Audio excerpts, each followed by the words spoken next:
We live in a world characterized by social inequality. We all know that education, more than anything else, improves our chances of leading better lives.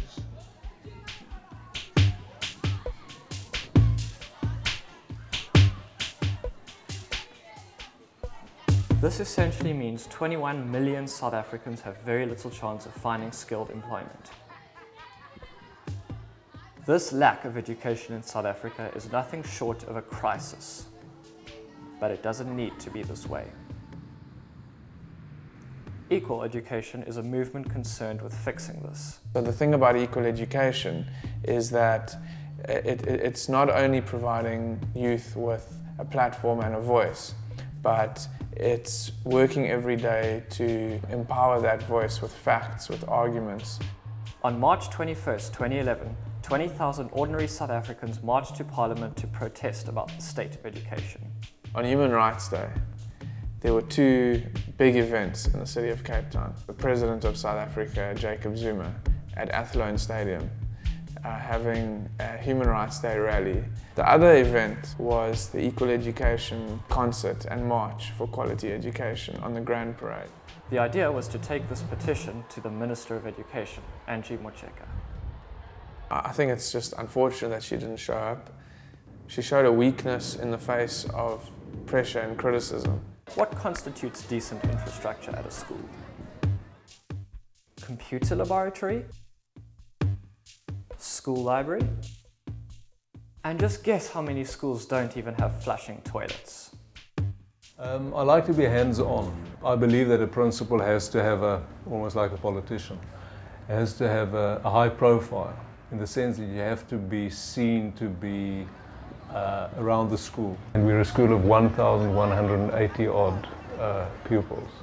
We still serve very poor communities. We've had shortage of space for many years.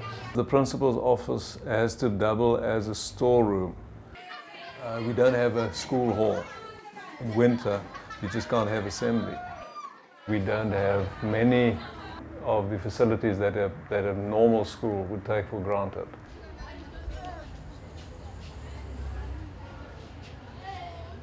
The minimum norms and standards are about getting every school up to a level where it has the basic resources that it needs. I would really plead for additional classrooms. This year, the minimum norms and standards were supposed to already be being implemented. There are no teacher classrooms.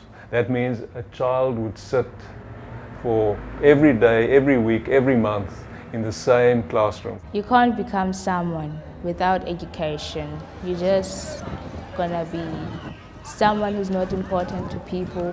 Equal education is not about replacing the government. It's about getting the government to do its job.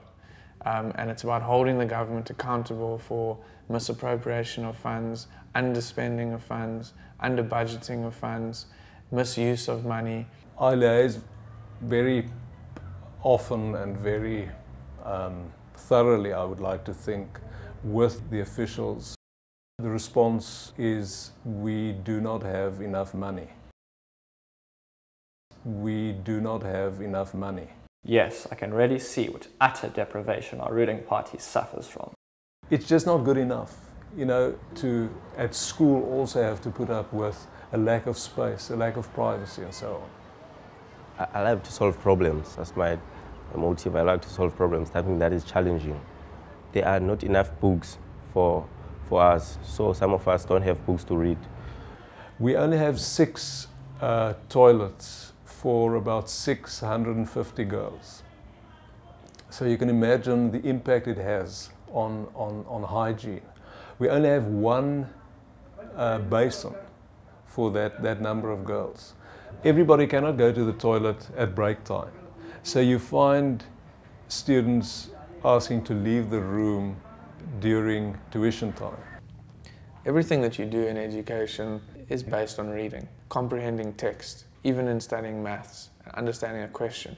Probably the fundamental problem in our education system is that by the age of 7, 8, 9, 10, many kids have already been so poorly instructed and also so poorly provided with reading materials that for the rest of their lives, reading is something they fear.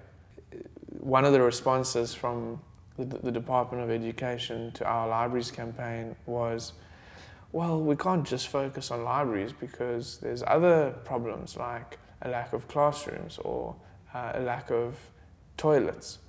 And our response is, well, yes, absolutely. And this is not just about libraries, it's just our starting point. So if you're identifying all these other problems, then best get on with it. Equal Education members see themselves not as an enemy of the minister, but as potential allies. Give us minimum norms and standards, national minister, and we will make sure that your officials do their job.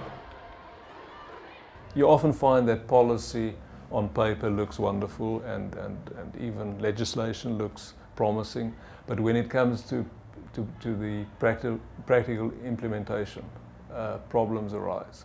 The purpose of this film is simple. Wake up, government. Your time of keeping our population poorly educated in order to stay in power has come to an end. In the words of Margaret Mead, never doubt that a small group of thoughtful, concerned citizens can change the world. Indeed, it is the only thing that ever has.